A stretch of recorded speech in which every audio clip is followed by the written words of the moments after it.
Hello everyone, it's me Krajan. Today I'm going to read Magic Tree House number 17, Tonight on the Titanic, Chapter 6, Women and Children First. Annie led everyone down the hall to the stairs, away from the cold sea water. As she and Lucy helped William up the stairs, Jack and Teddy followed. Halfway up the staircase, Teddy let out a yelp. Jack looked back. The water was creeping up the stairs, step by step. "Come on, Jack!" Annie shouted. Jack ran up the rest of the stairs, and Annie led William and Lucy to the smoky room. The men were still playing cards. "To the lifeboats!" Annie yelled at the card players. "Right now, hurry!" The man smiled at her again. "Little girl," one said with a laugh. "Even if the ship does sink, it'll take all night. There's plenty of time for everyone on board to be rescued." "Indeed, many ships are on their way right now," another man said in a soothing voice. "There's nothing to worry about." "Not true," said Annie. Lucy turned to Jack. "This doesn't sound so bad after all," she said.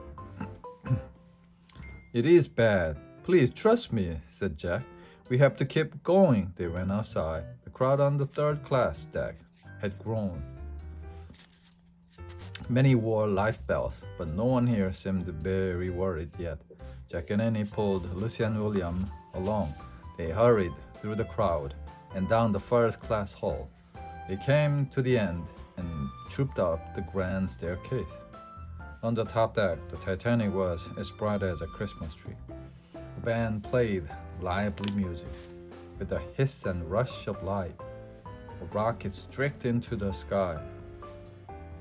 It made a loud boom, then it burst into many colored balls. Shivering in the cold, William laughed and clapped. "Fireworks," he said. Lucy smiled at Jack and Annie. "This is a trick, isn't it?" she said. "You brought us to a party." "No, it isn't," said Jack. "Don't you remember the water downstairs?" Lucy's smile faded. "Women and children first," someone shouted. "That's you," said Annie. "Come on." She pulled Lucy and William toward the lifeboat. Chapter 7, The Gift. The lifeboat was waiting to go down. It looked tiny as it swung on cables at the side of the big ship. The water below looked black. Get in," a uniformed man shouted. "No, no," said William. He hid his face against Lucy's coat. Lucy was shaking her head. "I would rather stay here," she said to Jack and Annie. Jack understood. The brightly lit Titanic seemed so solid and safe compared to a little lifeboat. "You can't stay here," said Annie. "The Titanic is going to sink soon." "Very soon," said Jack. Lucy kept shaking her head. Jack saw tears in her eyes. "Lucy, you are telling the truth," said Jack. "You and William are in great danger. You have to be brave now," said Annie.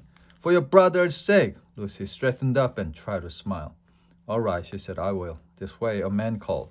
"Women and children, this way, you four," he pointed at them. "Get in," said Jack. He gently pushed Lucy and William forward. "Goodbye, Lucy." "Goodbye, William." Lucy looked surprised. "You're not coming?" she asked. "No, we are going home another way," said Annie. "Oh dear," said Lucy. "I hope you'll be safe." "We will, don't worry," said Jack. "Wait," said Lucy. She reached into a coat pocket and pulled out a silver watch on a chain. "This is a gift for both of you," she said. "It's our father's watch. We carried it on the voyage for good luck. I have a feeling that the two of you will our good luck tonight." Jack looked at the watch as Lucy put it around Annie's neck. The time on the watch was 1:50. There were only 30 minutes left. "Hurry, hurry," he said. Jack and Annie watched as the big man picked Lucy up and swung her into the little boat. Then he picked William up and put him in Lucy's lap. "Bye." She stepped forward to blow a kiss. Just then the man picked Annie up. "No," shouted Annie. "Into the lifeboat, my dears," the man said. And he tossed Annie into the lifeboat. "No, no," cried Jack. Then the man reached for him too. Jack jumped away just in time. "Annie," he yelled, "get out." And he tried to climb out of the lifeboat. "Let me out," she cried. "Off, off," Teddy barked from over Jack's shoulder. The lifeboat jerked. It started creaking down toward the dark, cold sea. Come back, Jack called, but there was nothing he could do as Annie disappeared from sight. Chapter 8. Every man for himself. Annie, cried Jack, let me out. He heard Annie shout, but the lifeboat kept going down. Wait for me, came a loud voice. Wait for me. A woman in a fur coat appeared at the railing. She nearly threw herself over the side of the ship. Stop. Bring the boat back up for Lady Blackwell. Slowly, the lifeboat was brought back up. Jack pushed his way forward. Lifeboat came even with the ship.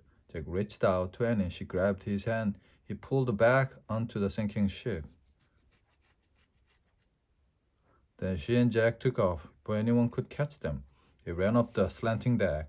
Annie stopped and peered over the railing. Jack looked too. They saw Lucy and William's little lifeboat creaking down toward the Atlantic Ocean.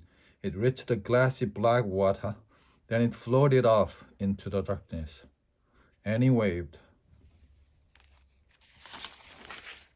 Bye, William. Bye, Lucy. She shouted, thank you for your gift. She held up the watch that hung from her neck. Then she and Jack looked at it. The time was 2:05. Only 15 minutes left, said Annie. We have to get back to the treehouse now. Let's climb the stairs to the smokestack. Suddenly, the front of the ship dipped down into the sea. Deck chairs started to slide past Jack and Annie. The band played a slow, calm song. It sounded like a church hymn, but the crowd started to panic. The people pushed and shouted and trying to get to a safer part of the ship. It's every man for himself. The captain shouted to all of his crew. The men all stopped what they were doing and went up the deck.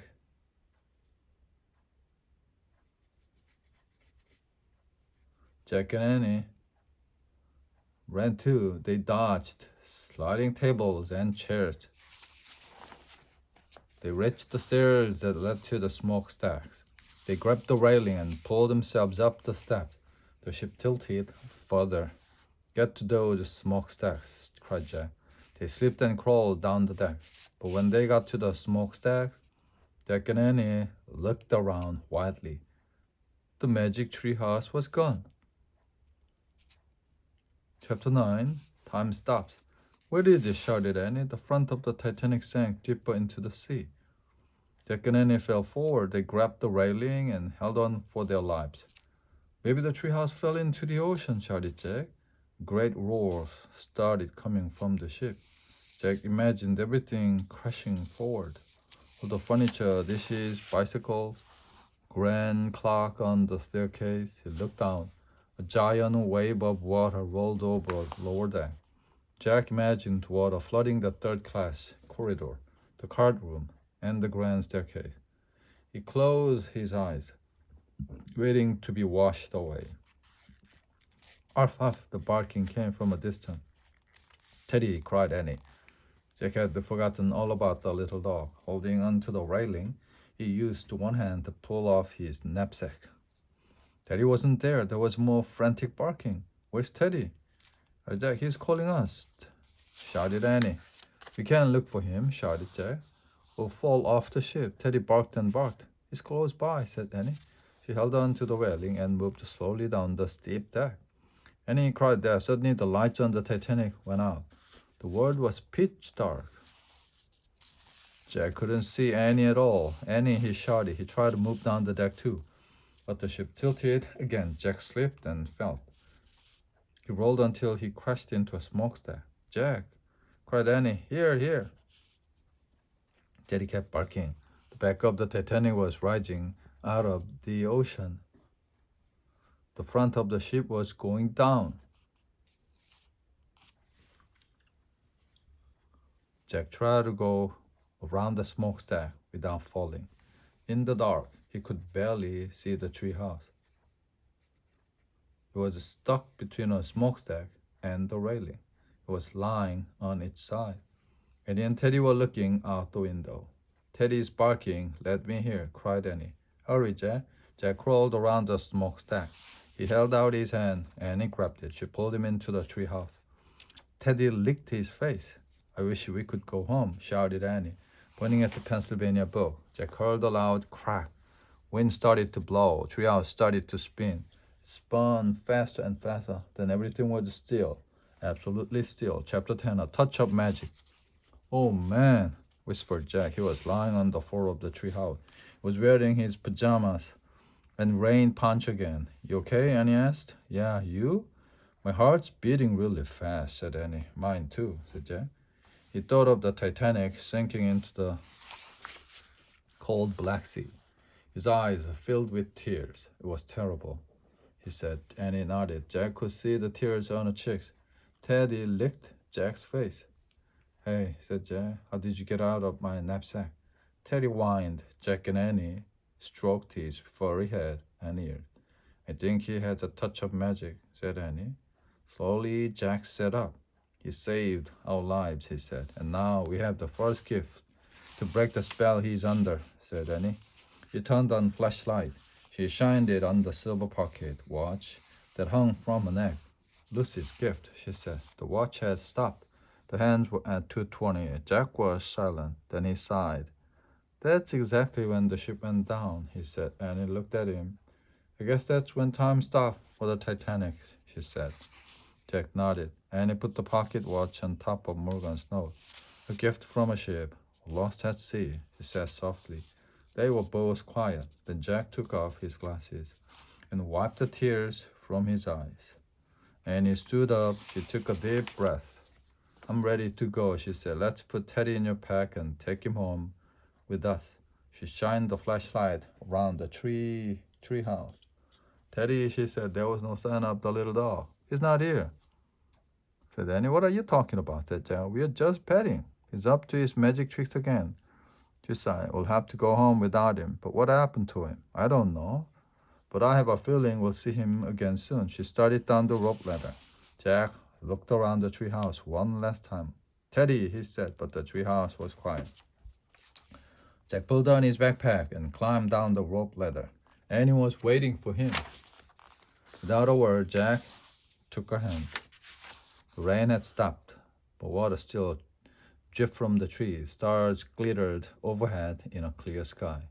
Silently, Jack and Annie left the Creek woods. They walked up the dark street to their house and climbed the steps to their porch.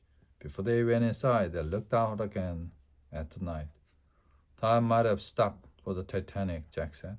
But books and memories keep the Titanic alive, don't they? It's a true story, but it's also like a myth now. Yeah, and every time the story is told, we wish it had a different ending. Jack nodded. That was exactly how he felt. Staring at the starry sky, he shuddered at the memory of the sinking ship. He knew that he and Annie were lucky they had come home. Good night, Titanic, he said softly. Goodbye. Then he and Annie slipped quietly into their house, where it was cozy and dry and very safe. The end.